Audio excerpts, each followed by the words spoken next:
As the temps start rising, I feel the familiar urge to refresh my closet, but I don't want to waste money on pieces I'll only wear once or for just one season. Thankfully, Quince changes that.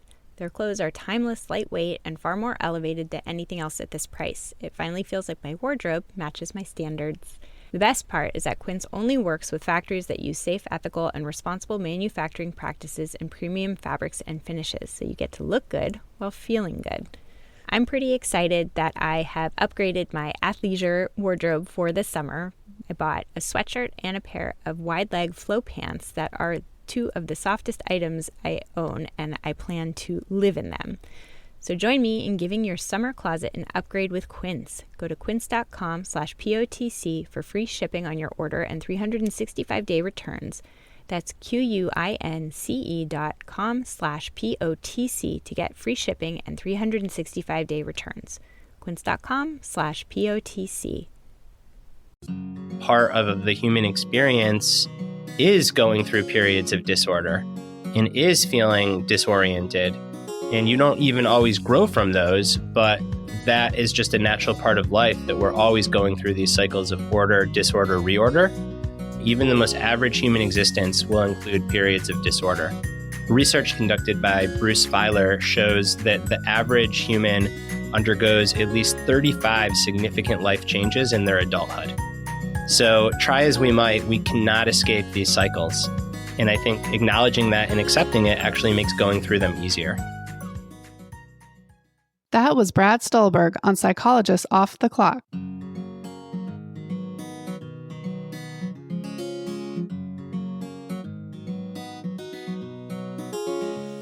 We are four experts in psychology here to bring you cutting-edge and science-based ideas from psychology to help you flourish in your relationships, work, and health. I'm Dr. Debbie Sorensen, a clinical psychologist practicing in Mile High, Denver, Colorado, and author of Act for Burnout, Act Daily Journal, and the Act Daily Card Deck. From America's Heartland, I'm Dr. Emily Edlin, a clinical psychologist based in Chicago, Illinois, and author of Autonomy Supportive Parenting. Calling in from Vienna, Austria, I'm Michael Herold, ACT coach, confidence trainer, and author of an upcoming book on being a better conversationalist and making friends. And from coastal New England, I'm Dr. Jill Stoddard, author of Be Mighty, The Big Book of ACT Metaphors, and Imposter No More. We hope you take what you learn here to build a rich and meaningful life. Thank you for listening to Psychologists Off the Clock.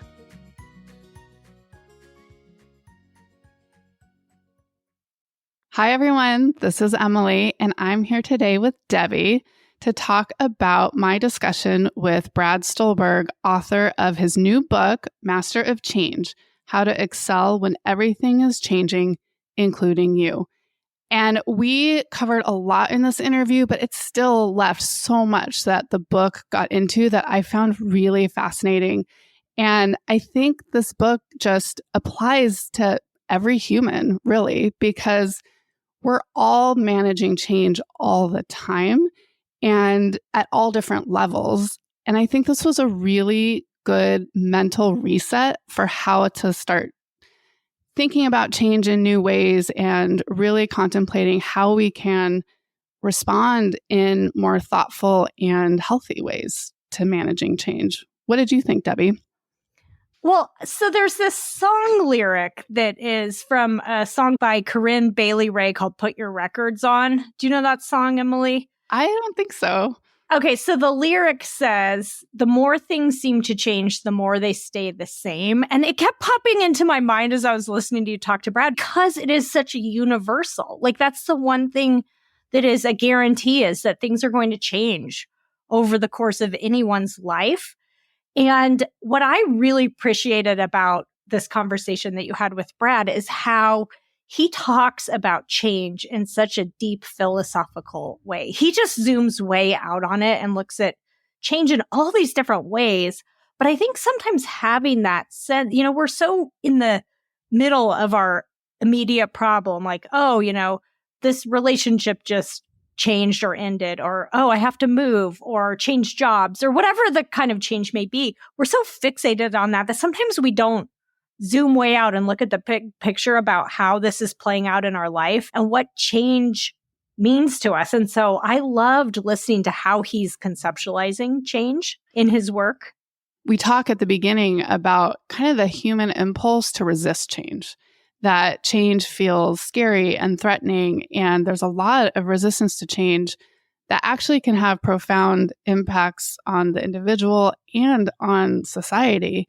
And so it's really interesting to start looking at some of his strategies and techniques for how to reconceptualize what's happening when we're managing change. And if we can do a little mental shift around how we're thinking about it, how we really can flourish and thrive from change. And I think it's a great shift of just our automatic response of, oh, change is bad and scary, and really looking at opportunity rather than threat. Yeah. And I think change is sometimes good for us and better. And sometimes it's just inevitable, right? We can't stop it. We can't avoid it. Sometimes we might not want to avoid it if it's a change that we're excited about. But sometimes, whether we want to or not, it's going to happen as time passes by. Actually, one of my daughters just moved from elementary school to middle school. And part of me just wishes she could stay in elementary school together. But I mean, that would be pretty weird after. Yeah, right.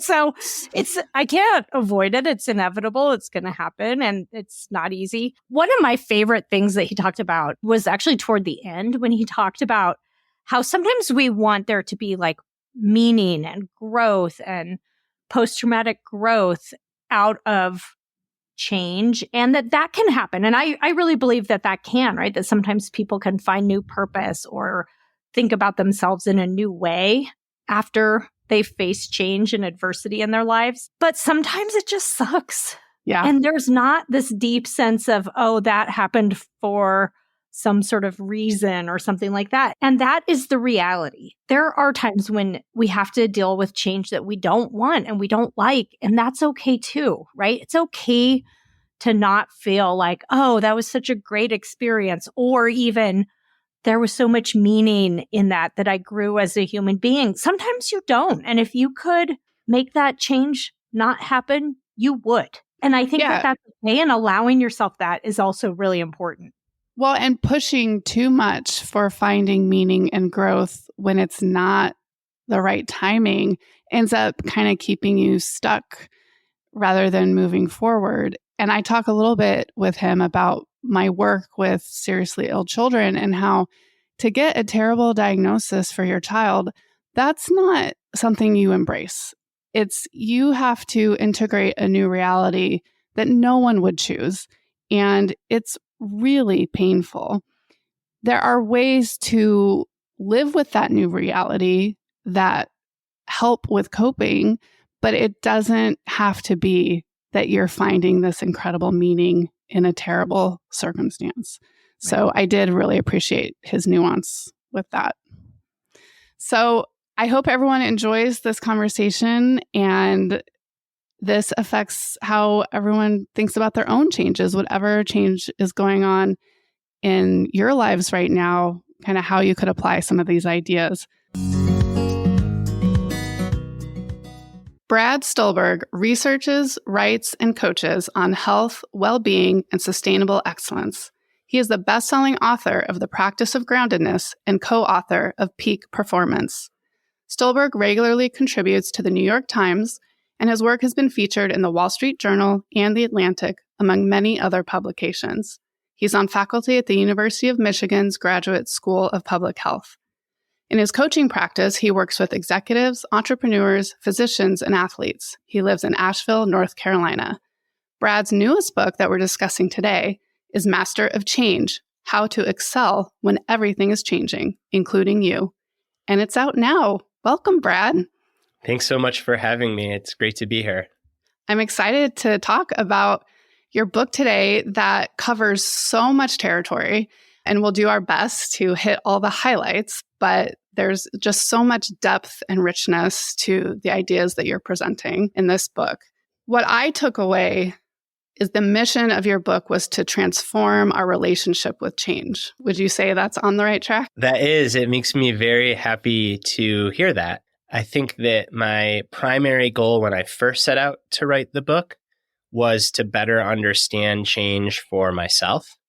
And that goal transcended me and became to help my readers better understand change. And by the end of the research and reporting process, when it was time to actually write the book, the goal shifted yet again to trying to provide people with a language, a vocabulary, some concepts for things that perhaps we experience, we intuit, maybe a part of us already even knows, but we don't yet have the words for. And in this particular case, it's around this amorphous topic that none of us can avoid, which is change. Right. And you do this really expert job of blending ancient philosophies and traditions with current psychological sciences and neuroscience. So it's a really interesting blend of all this wisdom that we can all draw on. I'm curious, you kind of start laying the foundation with why this is important to have a positive relationship with change and where we're going wrong. How would you describe our current relationship with change as a modern society? I'd say that it is one of opposition and resistance. We tend to try to avoid change or engage in magical thinking when there's change. We tend to try to over-control change, or at least think that we can over-control. And we often try to get back to where we started before there was a significant change. And so often that proves to be futile. And I think more than anything, we just try to resist it. I think the biggest, most extreme example is perhaps aging and the gazillion-dollar anti-aging industry that maybe a sliver of it is really related to aging well and having good function and vitality as one ages, which I think is a really honorable goal. But that's just a sliver. I think the vast majority of the anti-aging pie is really about looking at aging as this terrible thing to avoid and avoid at all costs. That's a very intimate example. And then more broadly, I think that when technological changes occur, when social changes occur, we often go through periods of struggle. Right. So in your opinion, after working on this book, do you think we're functioning with change differently now than in the past? Or has it always sort of been like this resistance and desire to control what we can't control? I think that this book is very timely, but I also think that it is timeless. All of the ancient wisdom traditions, be it East, West, Stoicism, Buddhism, the ancient Greeks, Christianity, Judeo-Christianity, Islam, they all speak to the topic of impermanence in their own ways and to trying to control what you can and let go of what you can't.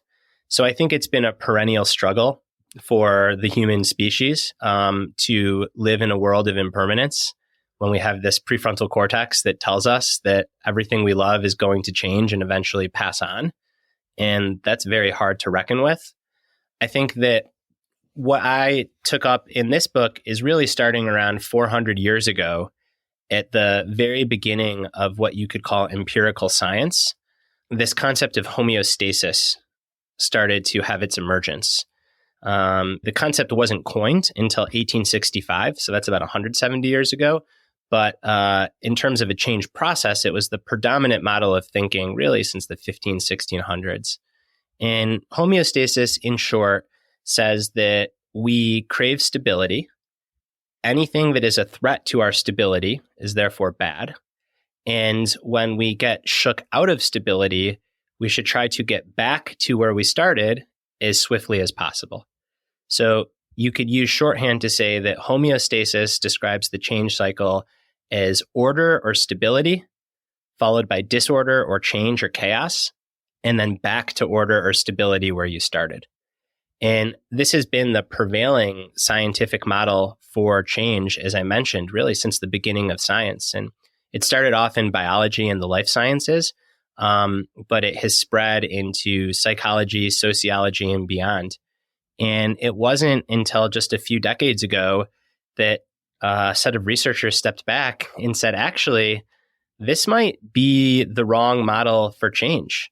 And when you look at any living system, whether it's an individual like me or you, or an organization or a community, or even an entire species over millennia, and you see what those that flourish and thrive do in the midst of change, they don't go through order, disorder, order. There's a subtle difference, but it's an important one. and they go through order, disorder, reorder. So it's true that we like stability, but that stability is always creating itself somewhere new. And I think the etymology of homeostasis versus this new pattern, which researchers called allostasis, really tells the whole story. So homeostasis comes from the Latin root homo or homos, which means same, and then stasis, which means standing. So it argues that you achieve stability by staying the same. Whereas allostasis comes from the root allo, which means change or variable, and stasis, which means standing. So it says that you achieve stability through change.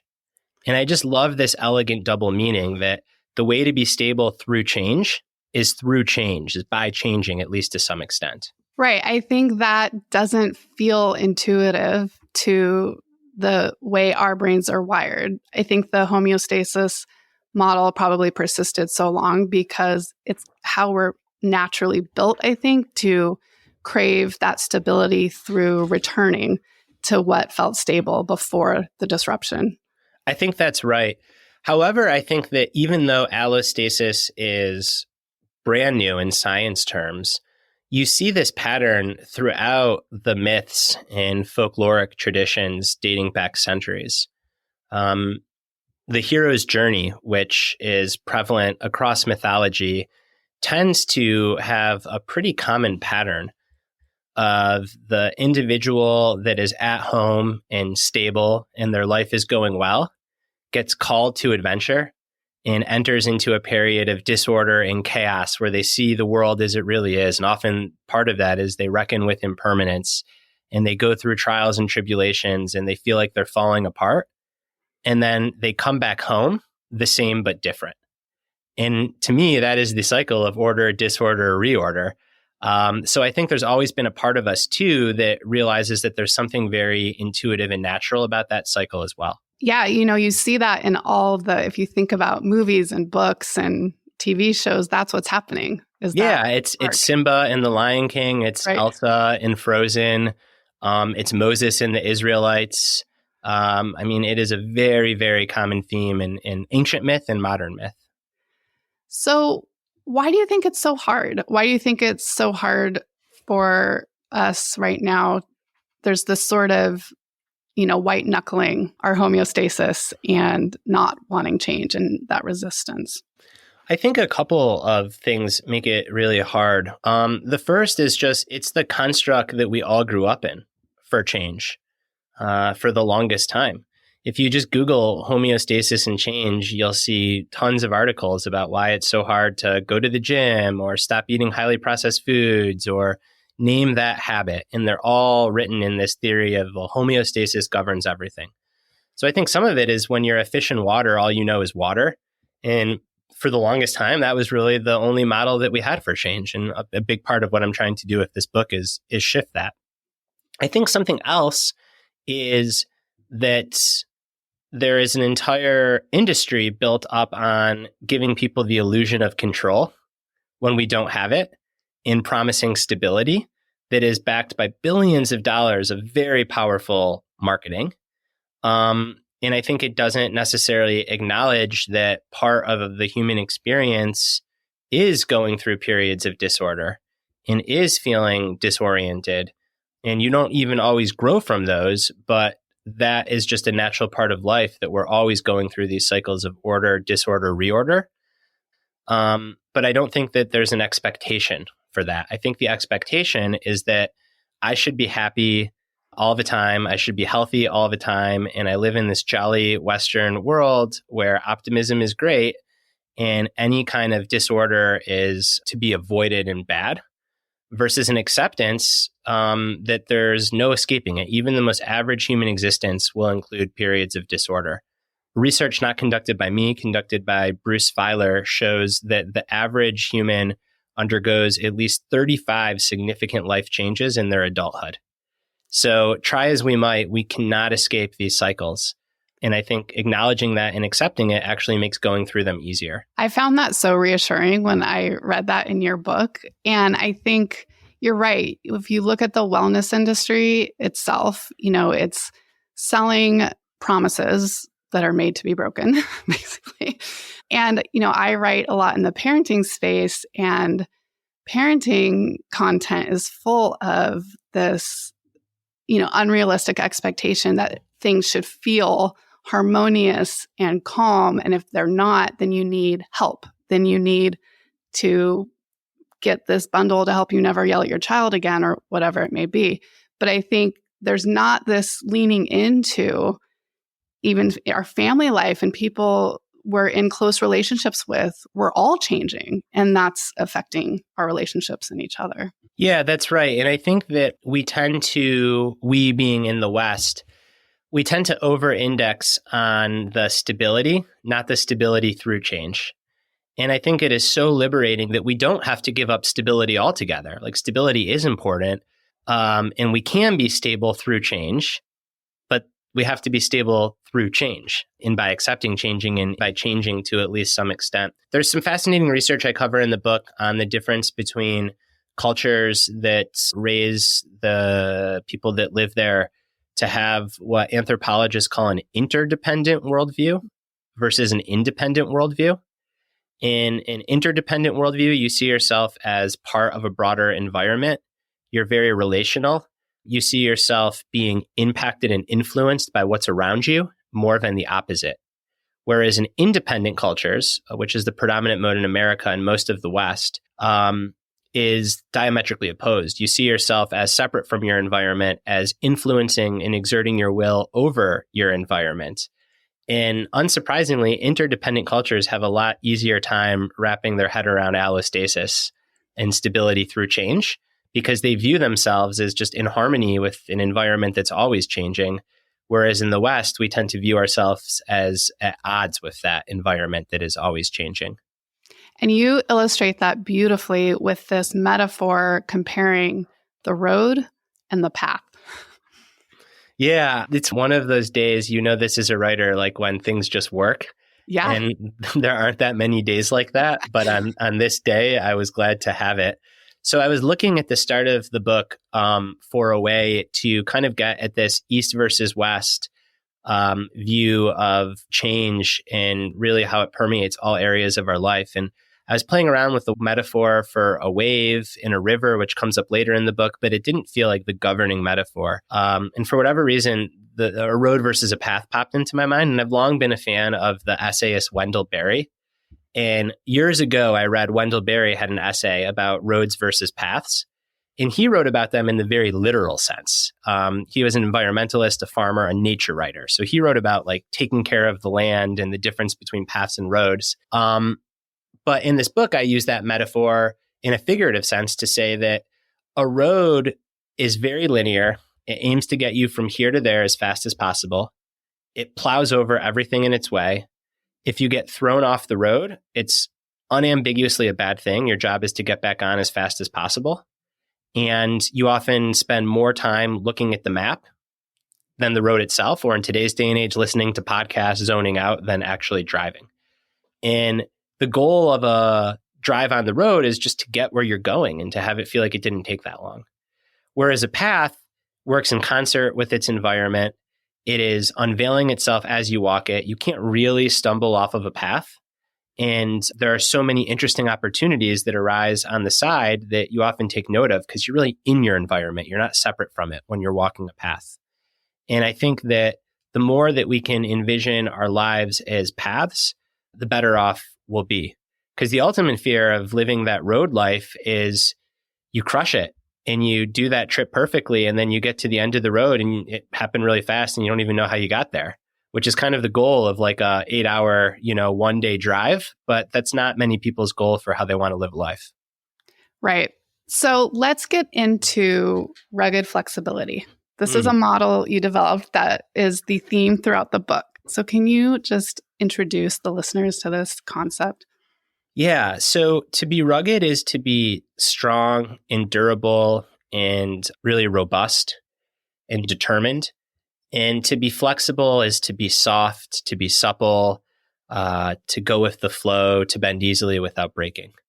And oftentimes people hear these two words, rugged and flexible, and they think of them as being inherently opposed to one another. But in my research and reporting on individuals and organizations that weather life's changes really well, I constantly found that they were equal parts rugged and flexible. So they didn't fall to either of those extremes. They married these two qualities. So rugged flexibility is this key construct that I introduce as what I believe is the essential core skill to navigate cycles of order, disorder, reorder. And I've been told by all the dialectical behavioral therapists in my life that I've made their day by making non-dual thinking and the dialectic such a big part of this book. But I think that's so important because in all seriousness, like we do tend to think of things as either or, but so much of life is both and. And this comes up over and over and over again in my subject area for this book, which is navigating change. Yeah, so let's get into that because that non-dual thinking is part of your mindset section. So you have a section on mindset, a section on identity, and a section on actions. So I want to touch on each of those. So for mindset, what does a rugged and flexible mindset look like? It has a couple of core components. The first is acceptance, which I know you've had many guests speak eloquently about, so we don't have to spend too much time there, but just accepting that life is full of change and that there really is no avoiding it. Another key component is this notion of being orientation versus having, which was developed by the mid-1900s psychoanalyst Erich Fromm. And we can spend some more time on there in a second. I'm just going to list them all, and then you can direct where we get to dive in. Another really interesting part is the importance of updating your expectations to match reality when things change. And then finally, the notion of tragic optimism, which is very non-dual. And that is a term coined by the psychoanalyst Viktor Frankl, who many people know for his work on Man's Search for Meaning. But he wrote this little essay a few years after Man's Search for Meaning called The Case for Tragic Optimism. And I actually find that his most transformative work. So I pull from that quite a bit. Yeah, you get into it really nicely in the book. This whole area made me think. I do a lot of work with people with chronic pain. And we know from the research that the way people who have chronic pain think about their pain directly impacts the quality and intensity of the pain. So I know you get into the idea of the relationship between pain and suffering, and it's something that is a huge piece of chronic pain treatment is pain is not the same as suffering. Yeah, that's right. Ooh, I bet you like that part of the book. So I was, as you mentioned earlier, I really try to pride myself on being very evidence-based in all of my writing because I think so many books in the genre are not. And I want to be a signal where there's a lot of noise. So I was looking for places to go to try to explore the power of acceptance versus resistance in the face of change. And a lot has been written about this in the wisdom traditions, but that's not really empirical science. And a lot has been written about it in acceptance and commitment therapy and cognitive behavioral therapy. But even there, acceptance is just a part of a greater process. But then I stumbled upon this research from pain science that shows exactly what you're saying, that a major thing that is often helpful for people experiencing chronic pain is paradoxically to stop making the pain go away or to stop trying to make the pain go away. So there's this offhand equation in the book, which is suffering equals pain times resistance. So life is full of pain. You're always going to have pain, whether it's physical or emotional. And I think that change for a lot of people, especially negative changes, can be painful.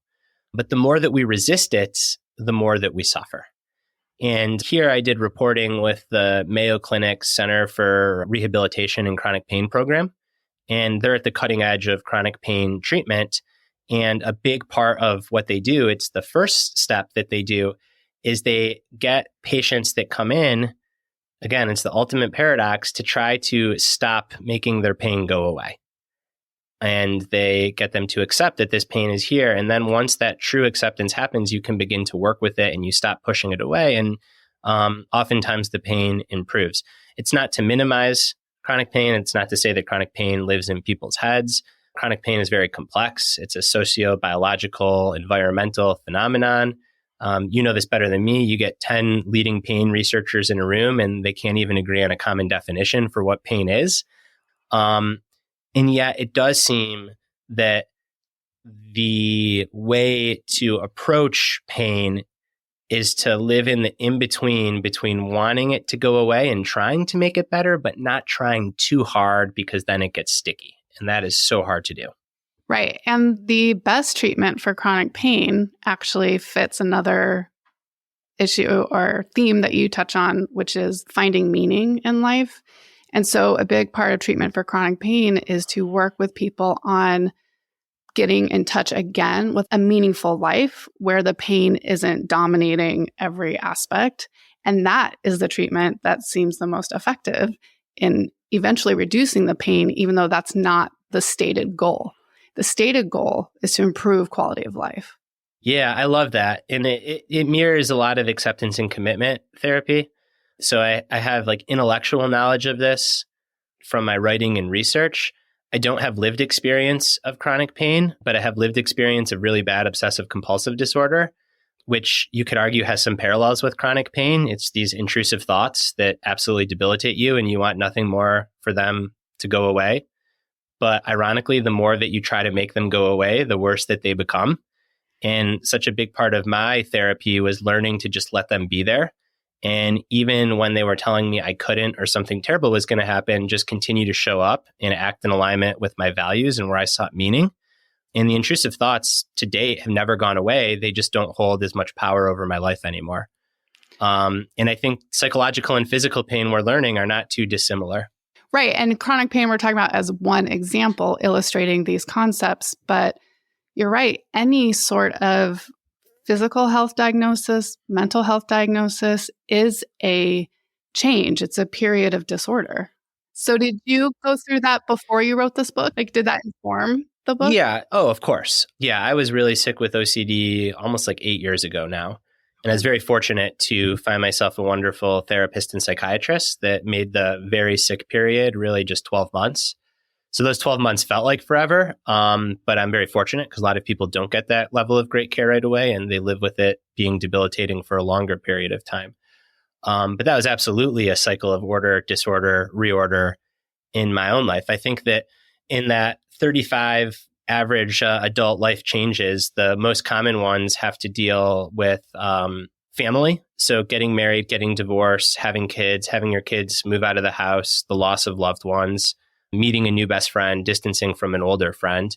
And then the other really common category is around health. So an injury, recovering from an injury, a health diagnosis, working through that health diagnosis, and that can be physical or mental. Yes, absolutely. So we could talk about this for the whole time, but I want to make sure because you cover all just amazing territory that people should get the book, right? So they can get to the depths of it.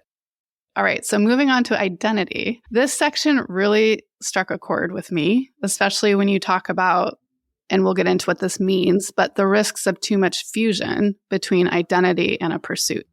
So personally, I just released my first book. And so I have this new identity as book author and this pursuit of writing a book. And I know you have much more experience with this, but it can be easy, right, to get sucked into sales numbers and Amazon rankings and all these quote unquote metrics of success. And then I feel amazing or terrible about myself on this roller coaster in my identity as author.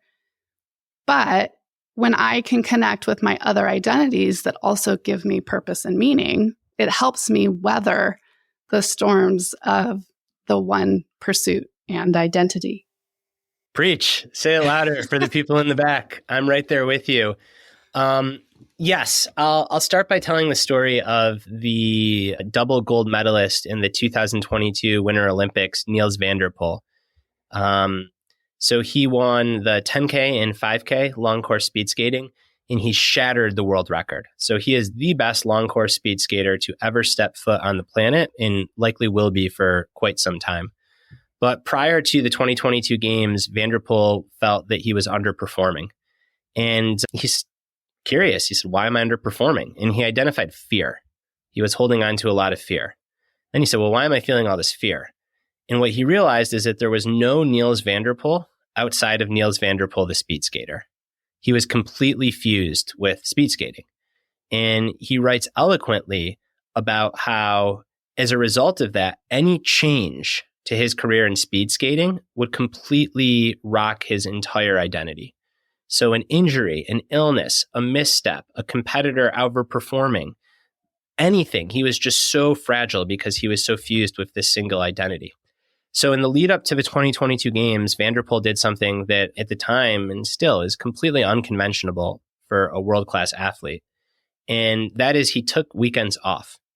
So starting Friday evening to Monday morning, his life had nothing to do with speed skating. He just lived like a normal person. He went bowling. He went out for beer and pizza. He went on hikes. He started reading books. He got involved in his community. And suddenly he had other sources of identity and meaning in his life. So it wasn't just speed skating. And he talks about how as a result of that, he lifted this huge burden of speed skating being the sole source of his identity. And it allowed him to enjoy the sport more and to compete from a place of openness and love versus compulsion and fear. And if the best ever in a sport that requires nothing but training and recovery can do this and benefit, then I argue in the book that we all can. So the metaphor that I like to use for this is thinking of identity as a house. And if you've got just one room in your house and that one room catches fire or floods, you're in very big trouble. It's going to be extremely disorienting. Whereas if you have multiple rooms in your house, you can go seek refuge in those other rooms while you work out the flood or the fire in the other one. And it doesn't mean that the rooms have to be the same size. It doesn't mean that you have to spend the same amount of time in each room. It doesn't mean that the rooms are permanent. You can have renovations, you can have additions, you can take a room away from your house. I just argue that it's really important to have more than one room at all time. And in the research literature, this is called self-complexity. And it essentially says that if we can have different parts of our identity integrate into a cohesive whole, we're more resilient throughout periods of change. Yeah, you talk about that a lot, which was really fascinating. This idea of holding our distinct selves as a cohesive whole. So can you say more about how you're a coach, right? How do you work with people on this? And maybe, I don't know if it's the same or different, whether it's an athlete versus an executive. I think it's the same. Okay. It's a very acceptance and commitment therapy driven approach for me anyways, which is really getting down to someone's values. And that's the scoreboard. Like if you need a metric, I want your metric to be, are you living in alignment with your values? And like that's your cohesive whole. And however disparate the activities under each value is, as long as those are your core values that make you who you are at any given point of time, if you show up day to day and you try to practice those values, then you're doing well. And that makes your whole. So like for me, my big rooms in my identity is spouse and father, as author, as athlete, as community member / neighbor / friend, and then coach. And on the one hand, you could say like those are kind of disparate. But on the other hand, I would argue that those track really well to my core values. And when I'm firing well enough across those 4 or 5 rooms, I feel like a very cohesive whole. And if anything, when I neglect one of those rooms, or I spend way too much time in one of those rooms, I actually start to feel more disintegrated. And I think launching a book is a prime example because it's so easy to just spend all your time in the author room and you're just swimming in a sea of external validation and status and comparison and all the bad things. And what I attribute to my mental health during this period are just some non-negotiables in terms of those other rooms. So ensuring that I'm at the gym 4 days a week for an hour and a half. And when I'm at the gym, I don't have my phone on me. Like I'm just there. That's my athlete identity. Family dinners and bedtimes, at least 4 nights a week. Sitting out on my front porch. We live in Western North Carolina with some Jason Isbell music on. So neighbors can come by and chat and bring a beer or whatever they do at least 1 night a week. Like my book is not important enough to give that up. And then you get through the period of launching the book and that stuff ratchets up to 3 nights a week or whatever the more equilibrium is. So I think it's like good to have these rooms and then have some minimum effective doses for how long you want to spend in each room. And what's so nice about this is, if the book isn't doing well, and the sales rank is never going to be as high as you want it to be. So the sales rank will never be good enough. So when the sales rank is not good enough, when you go to the gym and like you hit your deadlift, or you go out to the garden and you realize that, you're harvesting seeds for next year, you're at your family dinner or whatever, it really puts things in perspective that like the book is not the only thing that you need to quote unquote win at. Right. And I think this dovetails nicely into your discussion about rugged and flexible boundaries, right? So ruggedness without flexibility is rigidity. So it's not flexing. As you said, you may for a period of time need to only 3 nights a week do what's meaningful to you as a spouse and father, but then you can come back to the 4 nights a week.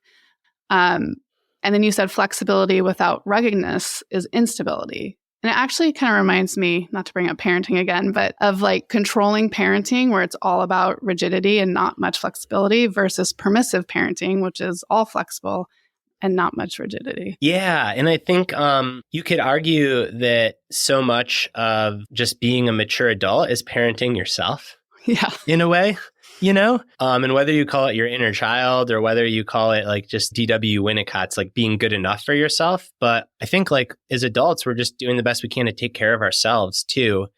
And I think that your approach in parenting is spot on, where it's not either or, it's both and it's like, how can you hold these two competing ideas at the same time? I think another way to think about it is like intellect is knowing something and wisdom is knowing when to apply it.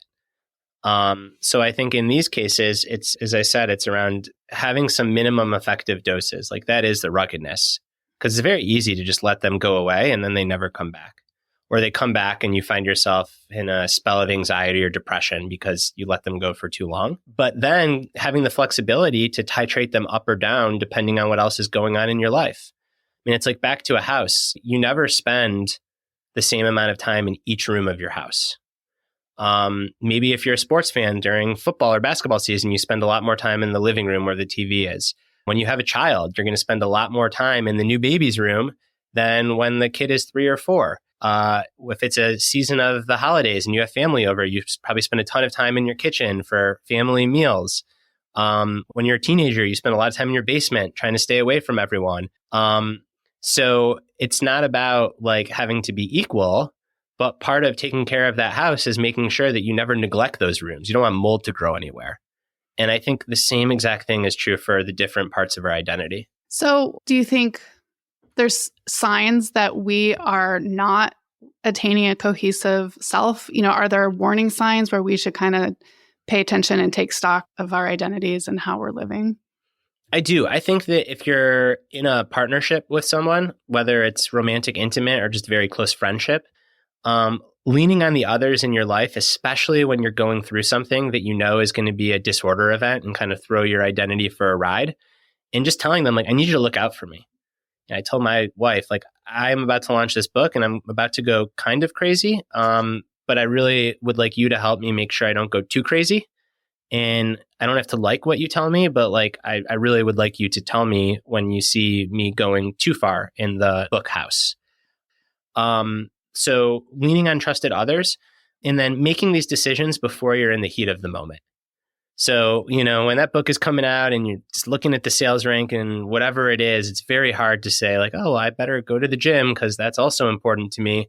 But if beforehand you just define with some ruggedness, this is the non-negotiable. I am just going to show up and do this because my more observer, wiser self knows this is good for me, and then commit to doing it. I think that goes a long way. And then I think that this is also just part of aging and realizing that when you do go completely all in on something to the exclusion of everything else in your life, you always get burned. It never ends up well. And I'm glad that I'm on Psychologist Off the Clock because I probably have a friendly audience. I do some business podcast and no one buys my book. But like, you even look at these stories of super successful people like that went all in and were obsessed, and they're sociopaths. They're assholes. Yeah. Like, they're not happy. They don't have thriving senses of belonging and community. Right. So my goal isn't to win 8 championships or make $2 billion. My goal is to live a good, meaningful life. Yes. And it gets kind of culturally rewarded, that intensity and obsessiveness and self-centeredness too. There's such an egotism to that pursuit at all costs of being number one or whatever the aspiration is.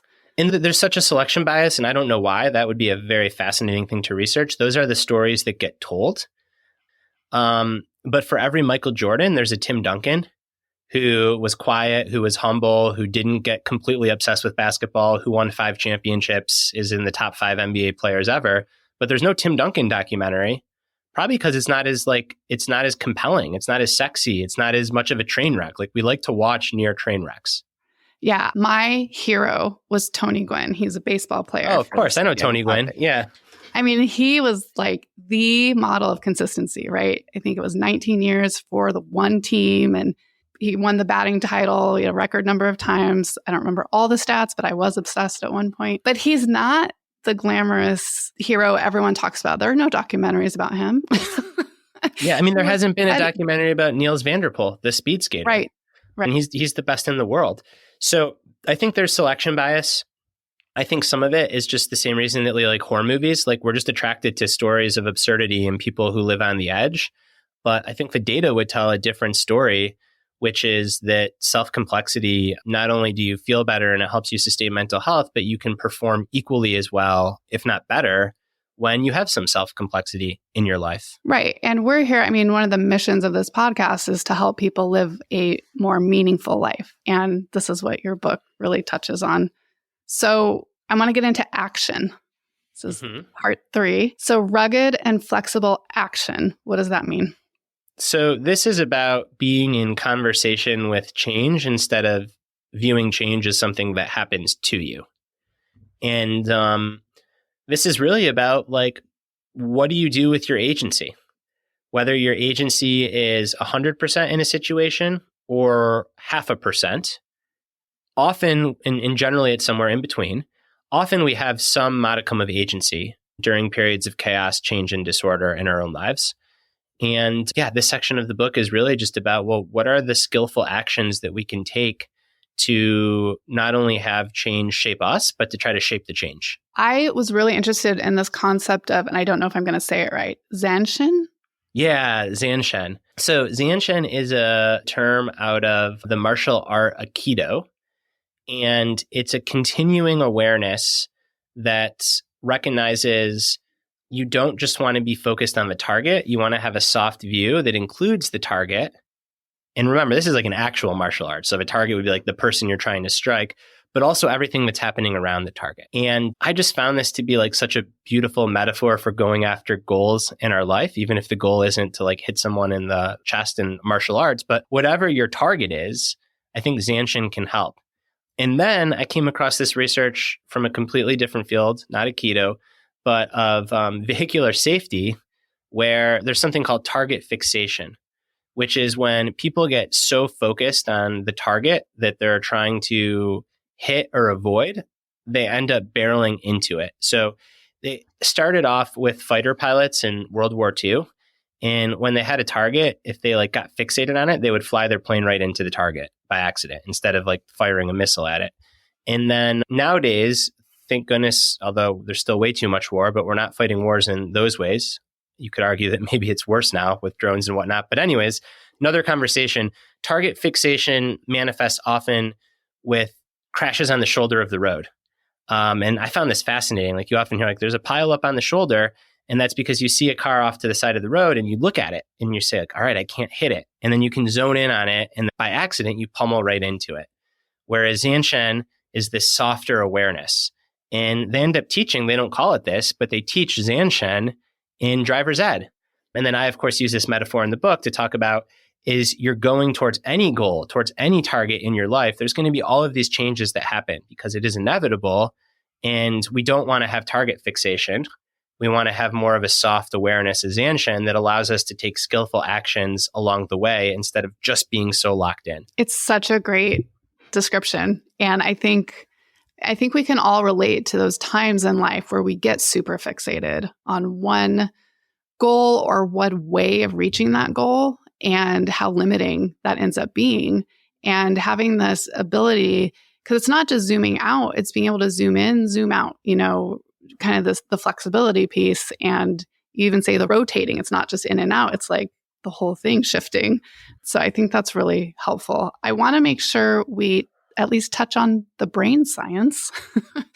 You talk about rage versus seeking pathways. Could you just say a little more about why these are important for us to understand? Yeah, I found this to be fascinating. So this comes from the research of Jaak Panksepp, who is a neuroscientist that studied what's called affective neuroscience. So this is trying to match brain activity and brain states with emotions.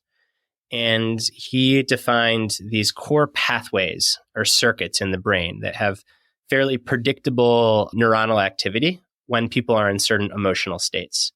And two of these pathways that he identified are the rage pathway and the seeking pathway. And the rage pathway is what it looks like when we are doing just that, when we're angry, when we're snapping, when we're very reactive. And the seeking pathway is what our brain looks like when we are curious, when we're problem solving, when we're planning, when we're working toward a goal.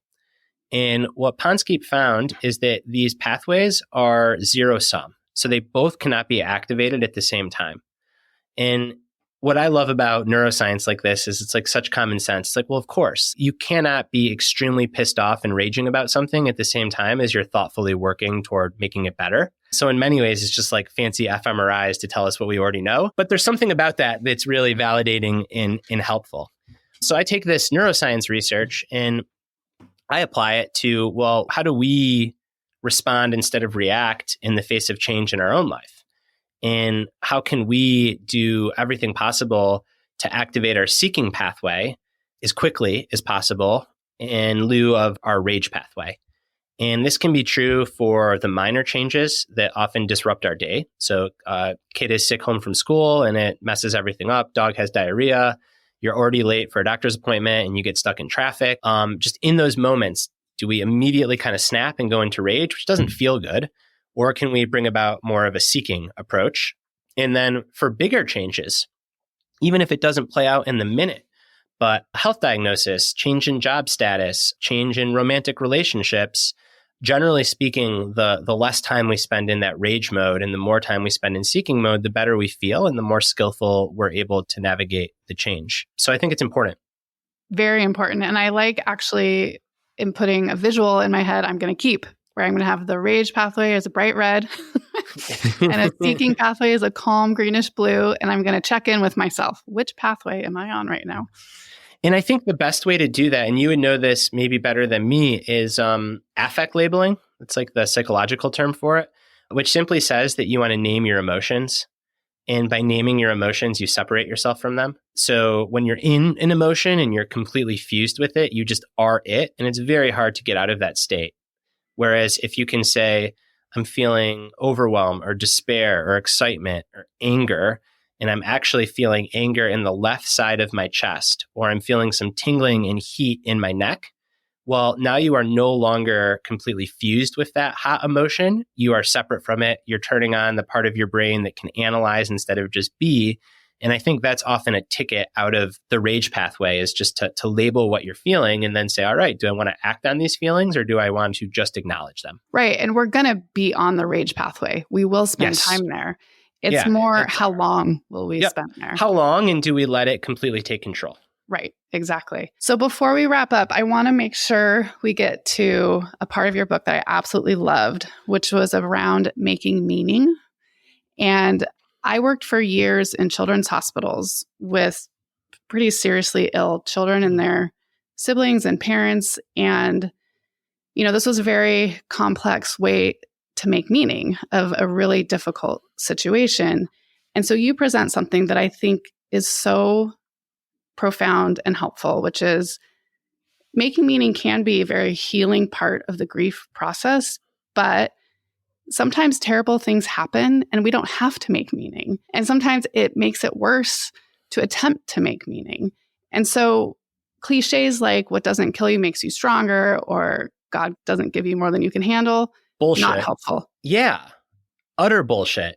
I think that there are times when life is random and cruel and you can't necessarily make meaning, certainly not in that moment. the worst thing to tell to a grieving parent is like, what are 3 things you're grateful for? Because the research says practicing gratitude is helpful. Like, are you insane? No, it's not. Not in that circumstance. So I think that there's a tendency with a lot of books to have all these tools and then present them as a panacea instead of acknowledging that for the capital T traumas in our life, often the only appropriate thing to do is to be kind to yourself, to seek support, and just to focus on surviving and getting through. And what the research shows that I find somewhat consoling and fascinating is that we do tend to grow and make meaning, even from capital T trauma, but it has to happen on its own time. We cannot force it. And by trying to force it, we actually slow that process down or get in its way. Yes. And it's not to say that it always happens either. There's adverse childhood events. There is rape and other forms of sexual abuse. There's war. I mean, some things just do not lead to meaning and growth. But many things do, even very hard things, but it has to come on its own time. And the worst thing that you can do is to judge yourself or put an extra weight on yourself of feeling like, well, I need to grow, or I need to find the golden nugget, or I need to be able to learn something from this. No, you don't. All you need to do is get through. And if any of that stuff's going to happen, it'll happen on its own time. That is a great place for us to end, I think. But before we're totally done, are there any other strategies? We went through a lot today. Any other strategies we didn't touch on that you would recommend for people right now who are in the thick of a period of disorder? I think just that is just naming it and recognizing that we are constantly going through cycles of order, disorder, and reorder. And even to be able to have a dialogue about that with the other people in your life it's affecting and say, hey, I feel like I'm in this disorder period, and expect that it's going to be hard. It's going to come with challenges. It won't be forever. And then, yes, there are some tools that can help get to reorder in as good of a way as possible. But there's no getting to reorder without going through the disorder. And then calling upon this term rugged flexibility just as a construct to make sure that you don't fall prey to the extremes of I either need to be so flexible that I just go with the flow always, or I need to be so rigid and rugged that I try to control things.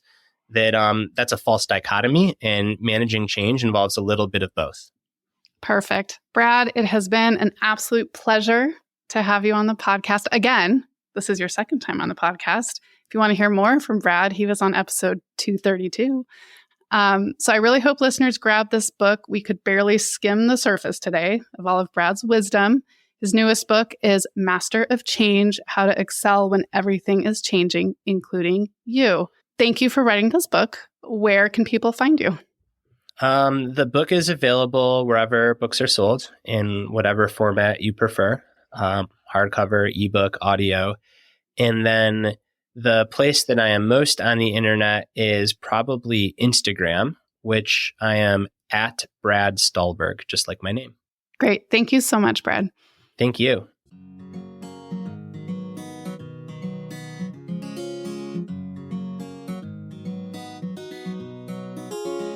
Thank you for listening to Psychologists Off the Clock. If you enjoy our podcast, you can help us out by leaving a review or contributing on Patreon. You can get more psychology tips by subscribing to our newsletter and connecting with us on social media. We'd like to thank our podcast production manager, Jadine Stout-Williams. This podcast is for informational and entertainment purposes only and is not meant to be a substitute for mental health treatment. If you're looking for mental health treatment, please visit the resources page of our website, offtheclockpsych.com.